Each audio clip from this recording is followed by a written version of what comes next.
इस्लामाबाद रावलपिंडी में 5 नए बड़े रोड्स बन रहे हैं, जिसकी सराउंडिंग में ऐसी सोसाइटीज हैं जो आज कोरियों के भाव मिल रहे हैं और अगले 5 सालों में 200% का मुनाफा देने की हैसियत रखती है। इन प्रॉपर्टीज को अगर कोई भी शख्स सेल करेगा अगले 5 सालों में, तो वो सीडी और डीएचए के किसी भी प्रॉपर्टी को अच्छी लोकेशन पे कैश पे बाय कर सकेगा। याद रखिए, इन रोड्स के सराउंडिंग में ऐसी सोसाइटीज भी हैं जो इंतहाई बेकार हैं। जज्बात में आके और मार्केटिंग के बल पे ऐसी सोसाइटीज में आप इन्वेस्टमेंट ना कर लें, आपके पैसे लाजमी डूबेंगे। एक एक सोसाइटीज का नाम मैं लूंगा ताकि आप लोग उनसे बच सकें। बिस्मिल्लाहिर्रहमानिर्रहीम, अस्सलाम वालेकुम। आपका भाईजान मुसद्दिक रहमान आपके सामने हाजिर है। इस्लामाबाद रावलपिंडी में 5 से 6 मेजर रोड्स बनने वाले हैं। 150 अरब रुपए का बजट लग चुका है, मजीद 50 से 60 अरब रुपए लगना है। ये मेजर रोड्स अपने साथ इंतहाई खूबसूरत मौके लेकर आ रहा है इन्वेस्टमेंट की। अब जो भी शख्स तरीके से इन्वेस्टमेंट करेगा, नए करोड़पति पैदा होंगे इस्लामाबाद रावलपिंडी के शहर में। इन रोड्स के बारे में जानते हैं, लेकिन जो भी शख्स नए हैं इस चैनल में, उन सबसे मेरी दरख्वास्त है चैनल को लाइक करें, वीडियो पसंद आती है तो सब्सक्राइब करें, कमेंट सेक्शन में ज़रूर अपनी राय दीजिएगा ताकि लोगों की रहनुमाई हो सके। पिछले 3 सालों में गवर्नमेंट का कंप्लीट फोकस रहा है इंफ्रास्ट्रक्चर पे, जिसकी वजह से इस्लामाबाद रावलपिंडी का तो नक्शा बदल चुका है। कुछ ऐसे प्रोजेक्ट्स हैं जो कंप्लीट हो चुके हैं, उस पर बात करते हैं। फिर जो ऑन गोइंग प्रोजेक्ट्स हैं उन पे नज़रसानी करेंगे और उनकी वजह से जिन सोसाइटीज़ पे सबसे ज़्यादा इफेक्ट आएगा उनको भी डिस्कस करेंगे।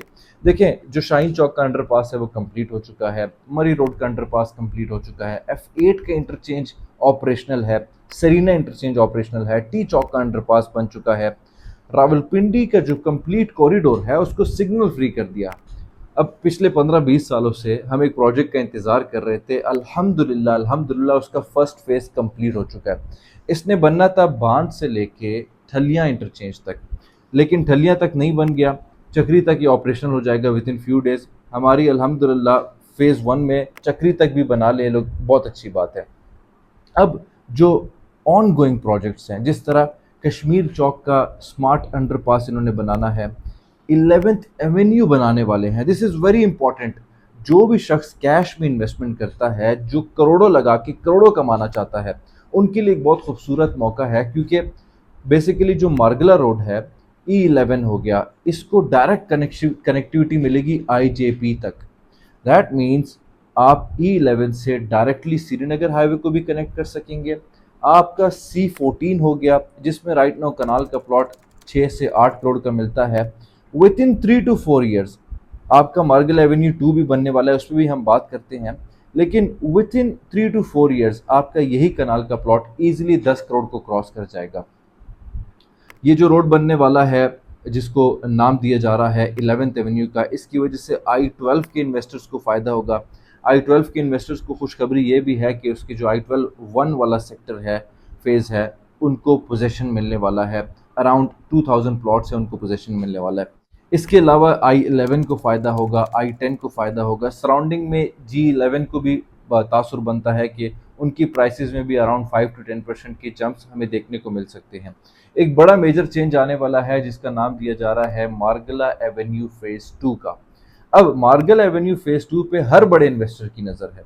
वो क्यों नज़र है? बिकॉज देखिए, ईरान एवेन्यू, जो मार्गला एवेन्यू फेज़ 1 है, वो तो कम्प्लीटली बन चुका है। जब आपका फेज़ 2 बनेगा तो आपको डायरेक्ट कनेक्टिविटी मिलेगी स्ट्रेट टू द मोटरवे। जब स्ट्रेट मोटरवे को आपको कनेक्टिविटी मिलेगी तो आपके D12 के रेट्स भी बढ़ेंगे 15 से 20%। C14 जो अभी अंडर वैल्यू है, इमेच्योर प्रोजेक्ट है, जिसमें मैंने कहा 6 से 8 करोड़ का आपको कनाल का प्लॉट मिलता है, विद इन 3 to 4 ईयर्स ये ईजिली 10 करोड़ को क्रॉस करेगा। ऐसी सेफ इन्वेस्टमेंट्स हैं ये CDA सेक्टर्स के, जिसकी बेसिस से आप अपने करोड़ों को अगेन करोड़ों में कन्वर्ट कर सकते हैं। साथ ही साथ E11 की प्राइसेस में 5 से 10% का इजाफा आ सकता है। जो शख्स कम पैसे लगा के ज़्यादा प्रॉफिट कमाना चाहता है, उनकी लाजमी नज़रें फैसल हिल्स की तरफ होनी चाहिए, B17 की तरफ होनी चाहिए। बहुत सारे लोगों का ये तासुर बन रहा है कि शायद फैसल हिल्स और B17 को ज़्यादा फ़ायदा ना हो। आप देखिएगा, जब ये फेज़ 2 बनेगा, मार्गला एवेन्यू फेज़ 2, तो खुद ब खुद आपको आइडिया हो जाएगा। एंड डेफिनेटली बहुत सारे लोग उस वक्त पछताएंगे कि शायद हमने भूल की थी इन जगहों में इन्वेस्टमेंट ना करके। मैंने जब इन प्रोजेक्ट्स को स्टडी किया तो मुझे मालूम ये हुआ कि हर प्रोजेक्ट की सराउंडिंग में कहीं ना कहीं DHA बाजू में छुपा हुआ है, CDA बाजू में छुपा हुआ है। इसके अलावा C15, C16, D17 ये ऐसे प्रोजेक्ट्स हैं जिनके रेट्स में भी फ़र्क आएगा लाजमी। एटलीस्ट 50% के जंप तो हमें देखने को मिलेंगे in the coming 4 to 5 years. एक तो आपका 11th एवेन्यू बनने वाला है जो डायरेक्ट कनेक्टिविटी देगा इन सारे प्रोजेक्ट्स को straight to the IGP road. दूसरा आपका बनने वाला है मार्गला एवेन्यू 2, जो आप ईरान एवेन्यू फेज़ 1 से ईरान एवेन्यू फेज़ 2 से डायरेक्ट मोटरवे को एक्सेस कर सकेंगे। ये ऐसे इंफ्रास्ट्रक्चर चेंजेस हैं जिसका लोग सदियों इंतज़ार करते हैं।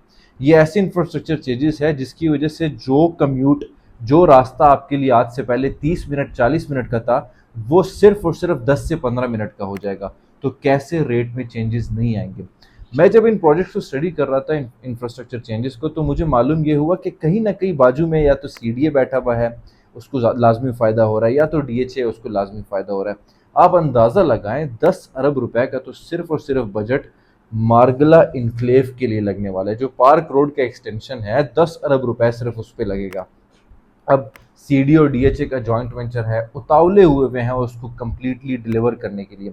तो जो भी शख्स मार्गला एनक्लेव में भी इन्वेस्टमेंट करता है, तो एक तो वो बहुत खूबसूरत जगह में आज से 4 साल 5 साल बाद अपना घर पाएगा वो। दूसरा, उसको मिनिमम 100% का रिटर्न मिलेगा। इस पार्क रोड का जो एक्सटेंशन है, डेफिनेटली जो बहरी एनक्लेव है उसको भी फ़ायदा होगा, मार्गला ऑर्चर्ड है उसको भी फ़ायदा होगा, पार्क सिटी है उसको भी फ़ायदा होगा। पूरा का पूरा जितना भी इस्लामाबाद एक्सप्रेस वे है उसको फिर से रेनोवेट किया जाएगा। जहाँ पे रोड की चौड़ाई कम है उसको मज़ीद चौड़ा किया जाएगा, जहाँ पे रोड टूटी है उसको फिर से बनाया जाएगा। ये सारी की सारी कनेक्टिविटी स्मूथ बनाने की कोशिश कर रहे हैं। इसकी वजह से ऑब्वियसली यहाँ पे भी डीएचए बैठा हुआ है, बहरिया टाउन भी बैठा हुआ है, पीडब्ल्यूडी, स्वा गार्डन, जिना गार्डन जैसी सोसाइटीज़ पे थोड़ा सा भी इज्तनाब करे। इसकी सराउंडिंग में मज़ीद ऐसी सोसाइटीज़ हैं जिनकी लीगैलिटीज़ पे इशू आ रहा है, सीडीए इश्यूज़ बना रहा है। अगर आप देखें तो सीडीए और डीएचए, मुझे ऐसा लगता है, एक पावर शो क्रिएट करने की कोशिश कर रहे हैं। इन्होंने पास्ट 4 to 6 मंथ्स में इतने क्रैकडाउन्स किए हैं इस्लामाबाद रावलपिंडी में कि शायद ये एक परसेप्शन बनाना चाह रहे हैं इंसानों का कि अगर आपने इन्वेस्टमेंट करनी भी है, चाहे वो लाखों की है या करोड़ों की, the only safest heaven is CD और डीएचए। गौरी टाउन पे उन्होंने वो किया, 100 से ज़्यादा सोसाइटीज़ को इलीगल करार दे दिया। जिना गार्डन के बहुत सारे एरिया पे स्वा गार्डन के ओनर को नोटिस दिया गया। तो लोगों को डर लगता है, लेकिन still there are lot of options कि अगर आप उसमें इन्वेस्टमेंट करते हैं तो आपको फ़ायदा होगा। रिंग रोड के बेसिस पे जिन सोसाइटीज़ का मैं पहले नाम लूँगा जिनसे आपको बचना चाहिए और जिनमें आपने लाजमी इन्वेस्टमेंट करनी चाहिए जिससे आपको फ़ायदा हो सकेगा, फिर उनका नाम लूँगा। देखें, रिंग रोड के बेसिस पे आपको इश्तिहारात मिल रहे होंगे कि सिल्वर सिटी को आपको फ़ायदा हो जाएगा। दूसरे इश्तिहारात आपको इस तरह मिल रहे होंगे कि blue world city ring road के बाद उसकी प्राइसेस जंप कर जाएंगी। तीसरा, आपको किंगडम वैली जैसी सोसाइटीज़ का बताया जा रहा है, अब्दुल्ला सिटी जैसी सोसाइटीज़ का बताया जा रहा है।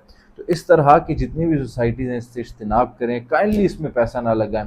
आप बाज़ औक़ात ये सोचते हैं कि यार मेरे पास तो हैं ही सिर्फ 2 लाख, मेरे पास तो हैं ही सिर्फ 3 लाख, तो चलें मेरे बजट में ब्लू वर्ल्ड सिटी आ रहा है, चलें मेरे बजट में किंगडम वैली आ रहा है, तो कुछ ना होने से तो ये प्रोजेक्ट्स बेहतर हैं। देखिए, ये आपके पैसे डी वैल्यू करेगा। इन्फ्लेशन इतना डी वैल्यू नहीं करेगा, बैंक में पड़े पड़े इतने ख़राब नहीं होंगे जितने इन सोसाइटीज़ में आप अगर पैसा लगाएंगे तो आपके पैसों को नुकसान होगा। अगर आपने अच्छी इन्वेस्टमेंट करनी है रिंग रोड के बेसिस पे, तो आप सैफ्रॉन सिटी में पैसा लगा सकते हैं। फैसल टाउन फेज़ 2 में, दोनों में इंस्टॉलमेंट पे मिल रहा है, दोनों पे कैश पे भी आप इन्वेस्टमेंट कर सकते हैं। कैपिटल स्मार्ट सिटी में आप लगा सकते हैं, कैश पे भी इन्वेस्टमेंट कर सकते हैं, इंस्टॉलमेंट पे भी इन्वेस्टमेंट कर सकते हैं। साथ ही साथ टॉप सिटी में, मुमताज़ सिटी में, ये ऐसे प्रोजेक्ट्स हैं जो आई बिलीव अल्लाह ताला चाहे कि जब हम खड़े हुए होंगे 2030 में, 2031 में, जब ये सारे के सारे इंफ्रास्ट्रक्चर रोड्स बन चुके होंगे, रिंग रोड ऑपरेशनल होगा, फेज़ 2 पे काम चल चुका होगा, तो मिनिमम 100% का आपको मुनाफा मिलेगा इंशाल्लाह। इसके अलावा अगर आप कैश पे सेफ इन्वेस्टमेंट करना चाहते हैं तो डीएचए फेज़ 3, डीएचए फेज़ 4, इनको भी मेजर जंप्स देखने को मिलेंगे इनकी प्राइसेस में after the ring road is operational.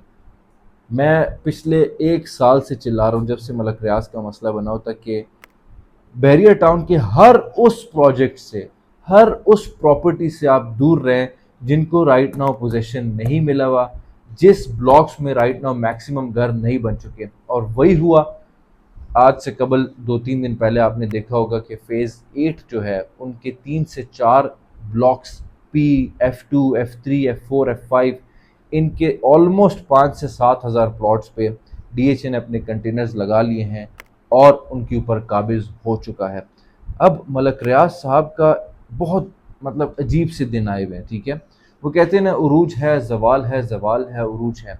I believe उन्होंने बहुत उरूज देखा, अभी राइट नाउ थोड़ा सा उनका बैड टाइम चल रहा है, जवाल चल रहा है। मेरी दुआ है कि इनकी जितने भी मामलात हैं आपस में, हुकूमत के, डीएचए के, मलक रियाज के आपस में, वो सॉर्ट आउट हो। Because at the end of the day clients पिसता है, at the end of the day investors पिसता है, at the end of the day वो बंदा पिसता है जिसने कभी घर बनाने का ख्वाब सजाया था और उसने यहाँ पे प्रॉपर्टी बनाई थी। तो आई होप अल्लाह करे कि इनके मामले सेटल हों और फिर से उरूज सामने आए मलक रियाज साहब का, ताकि आम आवाम को फ़ायदा हो सके। अब आप अगर इस्लामाबाद रावलपिंडी में घर खरीदना चाहते हैं, देखिए ये तो सिर्फ हो गई भाषण, ठीक है। ये तो आपको इन्फॉर्म करना था मैंने कि किन सोसाइटीज़ से बचना है, कौन सी सोसाइटीज़ बेहतर है, अच्छी हैं। अब अगर आपने घर बनाना है तो डेफिनेटली आपका एक ख़ास बजट होगा। आप गिवन नंबर पे कांटेक्ट कर सकते हैं, आप अपना बजट बता सकते हैं। आपने घर 2 साल बाद बनाना है, 3 साल बाद बनाना है, सारे के सारे प्लान्स को डिस्कस किया जाएगा। उसके बाद आपको जो जेन्युइन रिकमेंडेशन होगी, मैं और मेरी टीम आपको अपना फाइनल वर्डिक्ट देगी। अगर आप कहते हैं कि नहीं, मैंने सिर्फ प्रॉफिट बनाना है 3 से 4 सालों में, कैश इतना है मेरे पास, कैश इन्वेस्टमेंट करना चाहता हूँ, तो we will sort out the best of the best option for you. Installment में इन्वेस्टमेंट करना चाहते हैं तो मैं और मेरी टीम इंशाल्लाह उसमें भी आपकी हेल्प आउट करेगी। इसके अलावा if you have any question regarding any society of Islamabad Rawalpindi और Lahore, you can always contact me. I am Musaddiqur Rehman. जज़ाकल्लाह।